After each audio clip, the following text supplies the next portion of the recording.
A lot of people are curious about the difference between Buddhism and Christianity. So I made a response video to Pastor Gavin Ortland on YouTube.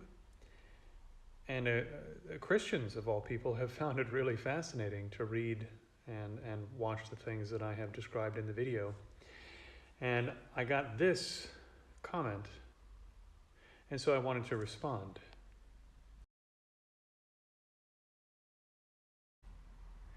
The difference that I'm pointing out has to do with not, how to say, it has to do with not basically accepting the Christian claim.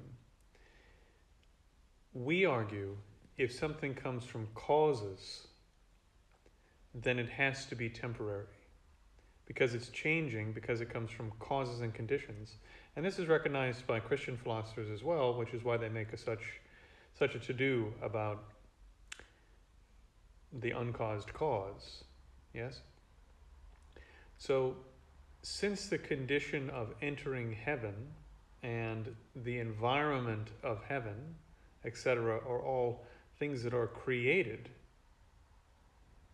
by causes and conditions, from a Buddhist point of view, those things will eventually change and dissolve and cease to exist in the same way that other things that are made from causes and conditions change and dissolve and cease to exist. And so we simply don't accept the claim that's being made on the part of Christians that heaven is eternal in that way. When you listen to descriptions of heaven, as you know, there are quite a few of them. The Bible is a bit sparse on its details for what heaven is like. But when you look at descriptions of heaven, it seems to be describing, for example, a place of some kind where there will be music being played and you get to meet your loved ones again, and there are abundant things that you can enjoy. I don't want to deride them by simply calling them pleasures, but in point of fact, they are things that you would enjoy with your senses. They are pleasures in some ordinary sense, except astronomically greater than the pleasures we would have here, would be the Christian argument. The things you see are unbelievable. The things you hear are astonishing.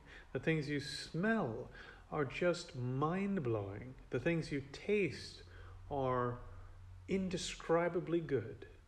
And this is also true when you look at near-death experiences where people are talking about what heaven is like when they've seen heaven in a near-death experience.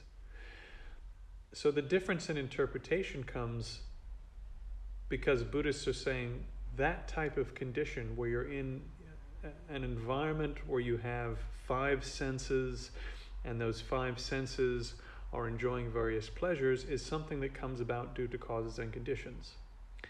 And because you have a connection with a particular deity, in this case, Jesus Christ, that deity can help you basically take rebirth in what we would call their heavenly realm.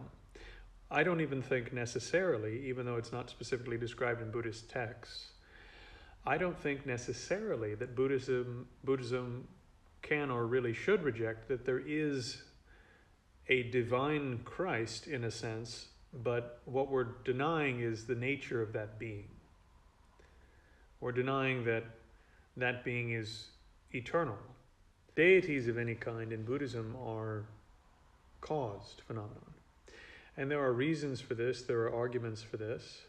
I don't really have time to go into it on a TikTok video or a YouTube short or a Facebook short. But, in essence, if you had a thing that was not subject to interdependent existence, then it wouldn't be able to interact with things that were interdependent. This is the sort of where the rubber meets the road. And this is actually something that theologians like Aquinas recognized. In my humble view of theology, having studied a bit of theology during my bachelor's degree and master's and so forth, it's quite difficult, I think, even from a Christian perspective, to get around the fact that you have an entity that is unchanging for all time, and yet decides to do things. And there are lots of creative ways that people have tried to solve this, but I think the general view is that this is one of the mysteries, right? And from a Buddhist point of view, we would simply say, well, no, it's not a mystery. It's a being that's changing. Yes, there are powerful deities. Yes, those deities can have some effect on this universe. Some of those deities have heavenly realms associated with them. And if you do prayers and practices related to those deities, you can be born in their heavens, but they're temporary. They're temporary. And so you get unbelievable enjoyment in that heavenly realm until your time in that realm runs out. And then you've got to get right back to doing the same thing that the rest of us are doing. But it takes a long time, It takes a very long time if you actually made it to a heavenly realm to come back down to earth. So, yeah, from our standpoint, if you said heaven has those types of physical characteristics with sensory properties, definitely fits into that category of temporary things. We also have the benefit of what are called formless realms. So if you said, well, actually, maybe someone might say, and this, I don't know that it was fully said, but maybe kind of implied by the way that this person said this as well, I'm going to be in union with that being. Okay, if you're in union with a being that is omniscient, omnipresent, or at least from our perspective, their being is spread out incredibly over space, maybe even over time. If you were to enter into a state of deep communion to the point where it seemed as though you were fully in union with that being, then we would call that state a type of formless concentration. And we have a whole series of formless realms in Buddhism that are related to different types of formless concentrations, and they give rise to rebirth as those types of beings. And those types of rebirths are also temporary.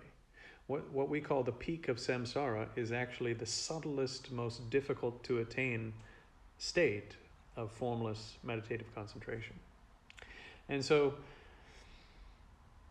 in essence, whether you're saying that heaven is union with a formless, seemingly timeless, seemingly infinite being spread out over a great, vast area with vast knowledge and vast capability, or you're saying heaven is in some sense not a physical place in terms of ordinary matter, but that it's a place you experience with 5 divine senses, let's say, in a body that is a spiritual body, and that your communion is more so like the communion you might have with a good friend here on earth, where you get together regularly, you enjoy things together, like camaraderie in a sense, but obviously much more profound in a heavenly realm.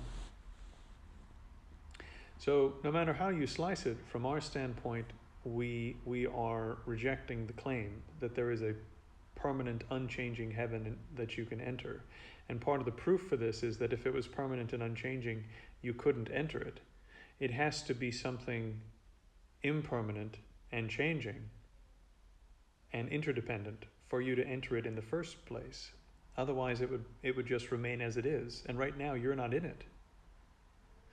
So, based on arguments like these and other arguments, I would say we have set ourselves apart.